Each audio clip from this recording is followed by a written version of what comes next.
गणपतीला घेऊन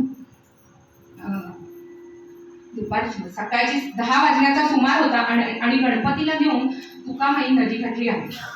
नदीकाठी आले आणि तिथं 3 मुलं खेळत होती.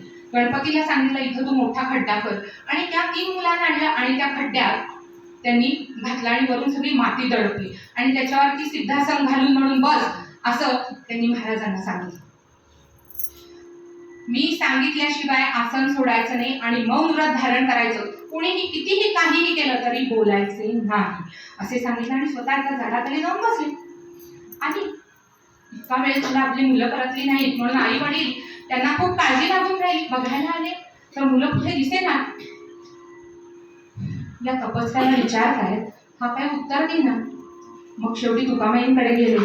तुकामाई म्हणाले, अरे मला काय विचारताय, तो तिथं बसलेला आहे ना जो जटाधारी तपस्वी तरुण, त्यानं बाळाघात केलेला आहे, जावा त्याला जाऊन ठोका. आणि जाऊन मग ह्यांनी चांगलं त्यांचा समाचारच घेतला, तरीही त्यांनी मौनव्रत काही सोडलं नाही. मग तुकामाई तिथे आले, म्हटले अरे थांबा थांबा, याला बाजूला करा, हा पोरेपुरून वर बसलेला आहे. आणि सगळी माती वगैरे उतरली तर 3 मुलं मृतावस्थेत निपची तशी पडलेली होती. तेव्हा आता आई वडील चिडले आणि आता त्यांना चांगलं ठोकणारच. तेवढ्यात तुकामाई म्हणाले, अरे थांबा थांबा, ह्याला मारू नका, तुमच्या मुलांना काय झाले पहा. आणि ती मुलं 3 हसत हसत बाहेर आली की हो. इकडं गणूला त्यांनी जवळ घेतलं तुकामाईंनी आणि म्हणाले, अरे तू इतक्या लहान वयात आपलं घरदार कुटुंब सोडून आलास आणि मी छानदार तुला मार देवतो, पण परमेश्वर तुला ह्याचं योग्य ते फळ दिल्या वाचून राहणार नाही. कारण गणपती ही अत्यंत निरहंकार बुद्धीने गुरुचरणाची सेवा करत तिथं राहिलेला होता.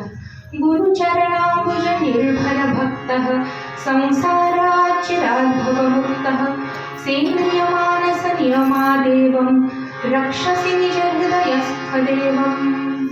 सद्गुरूंची अत्यंत अनन्यतेनं शरणागती पत्करून त्यांची सेवा गणपतीने केलेली होती. आणि शरीर मन यांचा संघ असलेल्या हृदयातच आता त्याला आत्मानुभूती मिळणार होती.